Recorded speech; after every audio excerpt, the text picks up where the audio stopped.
Welcome back everyone, and today I'm building this 3D printed LED cube. This is the third prototype and best one I've made so far with the rechargeable battery. It's printed completely out of PETG filament.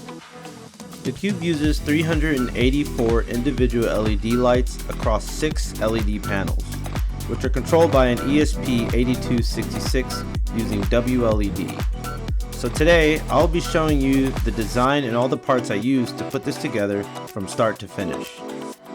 What really inspired me to build this cube is seeing a lot of people's different LED cube builds all across YouTube, with each one being unique in its own way. I felt it was necessary I added mine to the lineup. We're going to start off with the cube's main body, which houses the battery, voltage regulator, and pretty much all of our internal components. Next, we have our cube cover that holds everything closed and will be our single opening to inside the cube. Our cube stand will be able to hold the cube at any corner, making sure no panel is facing directly down. And last, our LED covers, which will be able to illuminate once the LEDs are turned on. These panels will be printed specifically translucent or white. So here's everything together, all of our parts that need to be printed and assembled.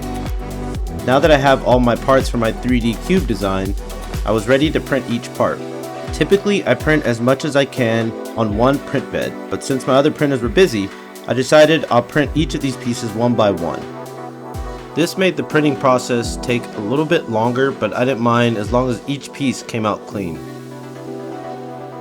Each piece would require the supports to be removed. With the main body having the most, I removed the supports off camera, which proved to be rather difficult. After all of my pieces have finished printing, I'm ready to lay everything out and start assembling my cube. Now let's get to assembling everything.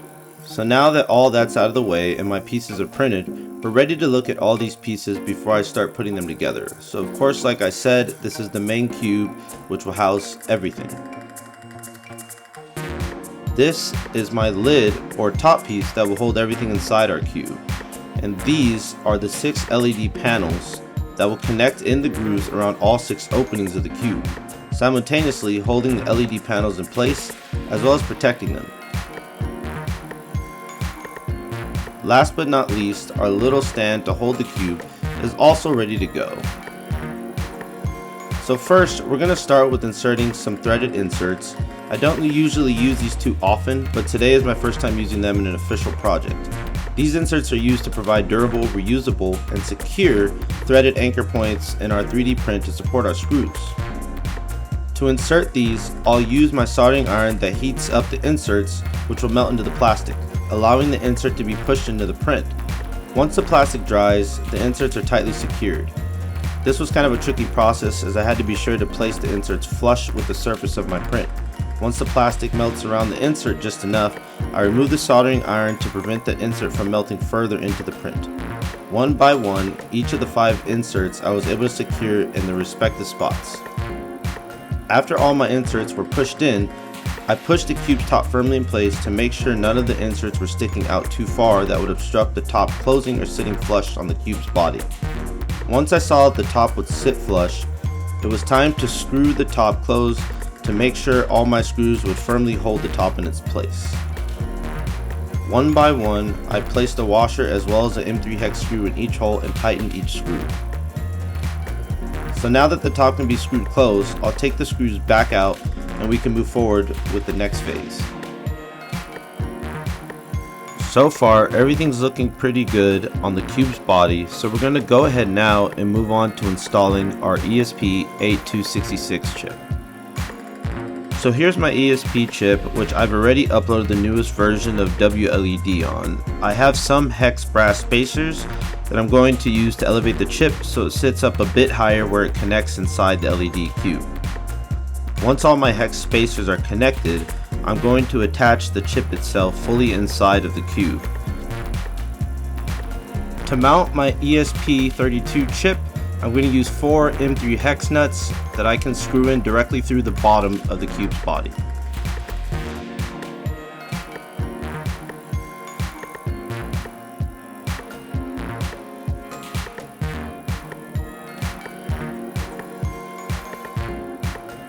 After the chip is secured, I have plenty of room to access the pins and the micro USB connector. Now that that's all done, I'm going to go ahead and connect my jumper wires to my ESP32's pins. My yellow wire is going to go to my D4 pin, which is actually sending the signal out from the pin to the LEDs, while the blue wire will go to the ground and the orange will go to the VIN, which is the positive pin on the ESP32. Next, I want to go ahead and mount my Type-C port, which will allow me to charge via Type-C. I also have a charger board I'll be soldering to this as well. For this prototype, I specifically made a fitting for this port, so I just had to feed the wires through the fitting and snap the head into place.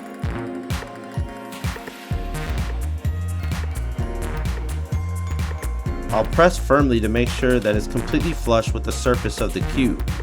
The plastic part of these Type-C ports are made with a wedge on each side of its plastic so that the head cannot be pulled out of the fitting easily. Now that that's in, I'm gonna go ahead and mount my 11.1 volt LiPo battery.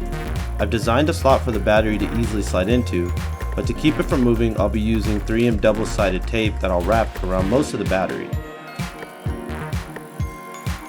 After applying the tape, I'll easily be able to press the side walls of the slot against the battery, which will hold in place. Just to be sure though, I want to make sure there's no shifting even if the cube happens to be dropped or mishandled. I also will add a Velcro strap I'll be wrapping around the entire battery and slot.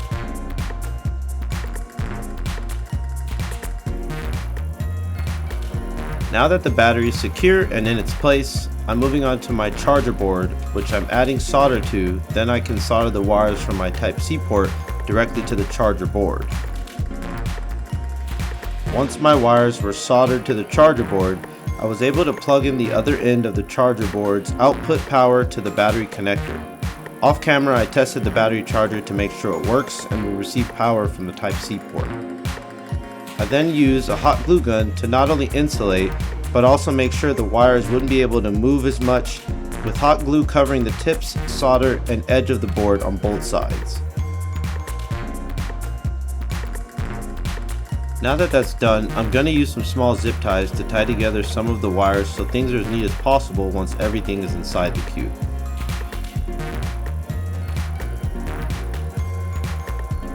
After I carefully tuck the wires into the cube, I'm going to go ahead and place the charger board in its designed space directly above the battery.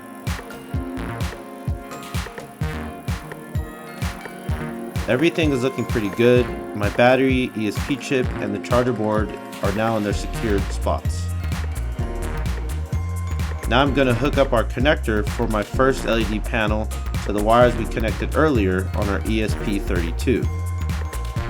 To do that, I'm just going to cut the ends off the 3 jumper wires, then strip each wire individually and twist them together. Finally, I'll solder them to the ends of my connector wires for the LED panel.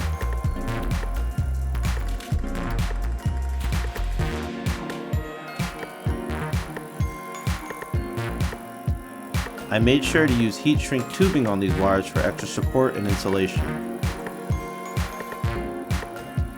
After that's completed, I'm going to go ahead and solder the wires to my on and off power switch. And just like the Type-C port, there's already a fitting I designed into the cube's body for the switch. So I'm able to feed the wires through the fitting, and I'll attach my 2 hex M3 screws. With the switch being so small, I had to use pliers and a clamp to properly hold the switch in place as I mounted it. Now that the switch is in place, I'm going to go ahead and strip the wires to our battery so I can attach both the switch as well as our 5-volt voltage regulator. After both wires were stripped, I used a wire nut to connect the smaller gauge wire to the higher gauge wire.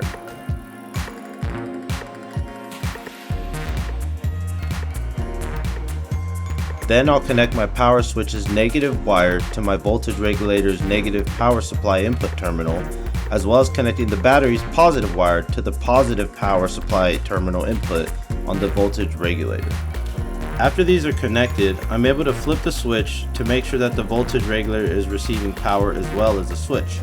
Since both are working correctly, it's time for me to install my voltage regulator in the design space next to the battery in my cube. It took a second for me to place this part, as space in my cube's body is getting more confined with the more things I add.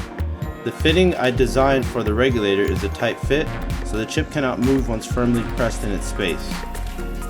I added a negative and positive wire to the voltage regulator's output terminal that will send current directly to the LED panels.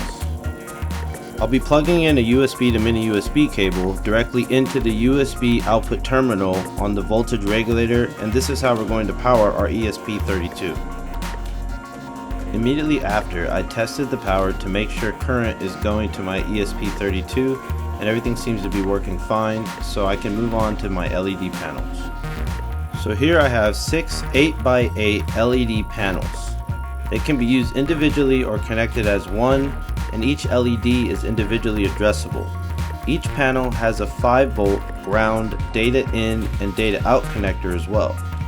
They also have a separate 5-volt power input to power each panel individually. So for all these panels to work, they need to be connected from the data out to the data in connections on each panel. Each one will be in a sequence, with the first panel being the one that's plugged directly into our ESP32 while the others follow. The first panel will be placed on my LED cube's top.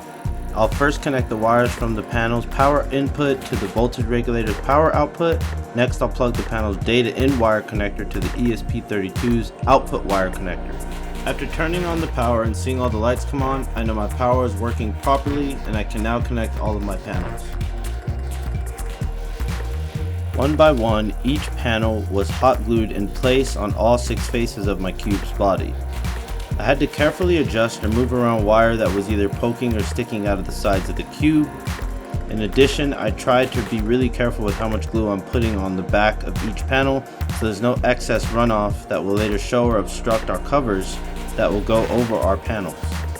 After all the panels were attached, I checked to make sure that power was going to all the panels so far. After that was confirmed, I went ahead and attached our LED cube's top by screwing the lid completely closed. Since all of my LEDs are bright and working, I'm ready to move on to installing the final pieces, which are my LED covers. So just like the panels, there's 6 of these covers, and since I may want to change these later, I have some strong double-sided tape I'm going to cut and attach to the back of each cover. The sole purpose of each cover is to illuminate and provide some sort of protection for the LEDs. Normally I'd be using Gorilla Super Glue to glue these down, but later on there's a few different types of covers I want to print and change out to see how much it affects the look of the overall cube. Cover after cover, I made sure to press down firmly on each one until all 6 were flush, finally completing my 3D printed LED cube. Now that I'm done with the assembly, I'm going to test out some of the effects or give a quick run through of some of the cube's capabilities. To connect to my cube, I'm going to use my phone and find the Wi-Fi WLED AP. By default, this is the Wi-Fi network on the ESP82. Once you tap on the Wi-Fi, it should automatically sign you in and take you directly to the controls. In here you can change the color, brightness, and sequences for one panel or for all 6, which means various amounts of custom patterns can be created and displayed. WLED already has over 100 built-in effects, as well as 50 different color palettes. The speed and intensity of the effects can be changed as well, and you're also able to compose different effects on specific LEDs. The software also allows you to create segments, which means repeating patterns on specific panels can run simultaneously, and you can save presets to come back to use later. Using WLED, you get access to over 16 million colors on a color wheel and multicolor palettes. In the settings, you can also set a timer for the cube to turn itself off completely. You can have a countdown timer or create a dedicated off preset and schedule it. The battery life depends on the brightness, settings, and usage, and it can be charged with a Type-C 5V 3A charger. With this being the third prototype of the cube, I'll be making a final model before this is for sale on my website. But that's going to be it for this video. If you made it this far, thanks for watching. Please like, share, and subscribe, and I'll be back with updates on when the final version of my LED cube is complete and available.